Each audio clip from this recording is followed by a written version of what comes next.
Jedním z velmi příjemných překvapení letošní konference E3 bylo rozhodně představení nadějné hororovky Blair Witch. Trvalo to přitom jen necelé 2 měsíce a ihned jsme na letošním Gamescomu měli možnost si hru i na vlastní kůži vyzkoušet a vyspovídat vývojáře. Ještě aby ne, když hra tento týden dokonce i vychází. Velkým obzvláštněním hry je přitom kooperace s věrným parťákem Baletem, tedy s psem hlavního hrdiny.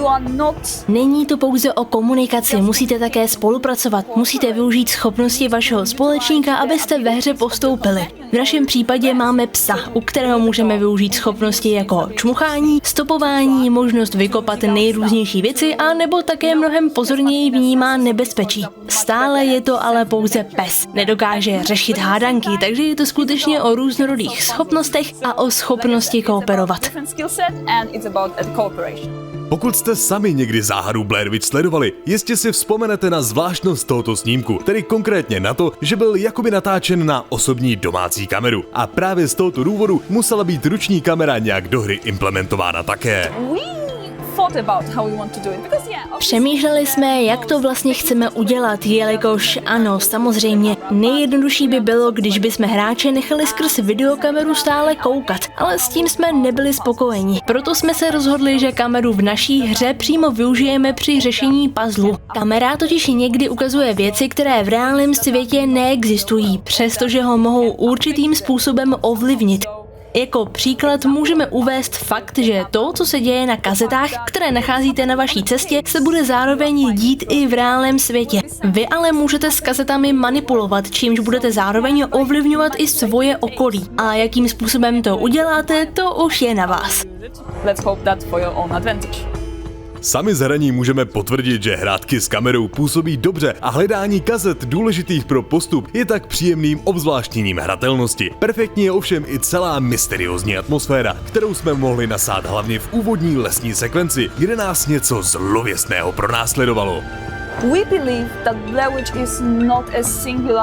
Věříme, že Blair Witch není samostatná bytost, není to něco, s čím se můžete utkat a ani něco, s čím můžete bojovat. Věříme, že je to taková mocná síla, která jednoduše vládne tomuto lesu a přitom překrucuje vaši vlastní realitu. Bude se vás snažit zlomit a bude proti vám bojovat, ale ne skrze přímý souboj. U hororových her jde vždycky o zkoušení nových věcí a improvizaci, protože trik, který jednou kdysi fungoval, nebude fungovat podruhé, nemůžete vytvořit dalšího Slendermana. To by nefungovalo. Proto musíte neustále improvizovat a přidávat nové elementy. V naší hře jsou to právě například puzzle, pest bullet a přesně taková monstra.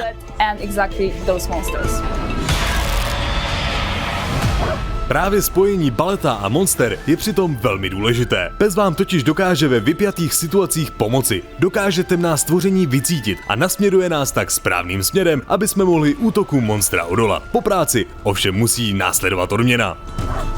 Yes, you can pet the dog. Ano, můžete se s pejskem pomazlit, to je ta nejdůležitější vlastnost, která zároveň doopravdy ovlivňuje hru. Who's a good boy? Yeah, you are. Hra se na základě vašeho chování a postupu skutečně mění, ale nezapomínejme, není to tak lehké, že když se s pejskem budete neustále mazlit, bude to mít na hru nějaký výrazný vliv a automaticky dojdete k dobrému konci. Ale myslím si, že je to důležité už jen proto, že kdybyste něco takového nemohli udělat, poznali byste, že na tom všem něco chybí, jelikož je to jinak něco tak přirozeného, taková samozřejmá interakce, že zakazovat ji by bylo skutečně zvláštní. Just not allowing you this would be weird. Na psího společníka se při hraní skutečně jednoduše zvyká a musím osobně potvrdit, že jakmile jsem vstoupil do stavení a Bullet nebyl při mně, byl jsem z toho trošku nervózní. Jeho stvárnění tak působí až podezřele realisticky.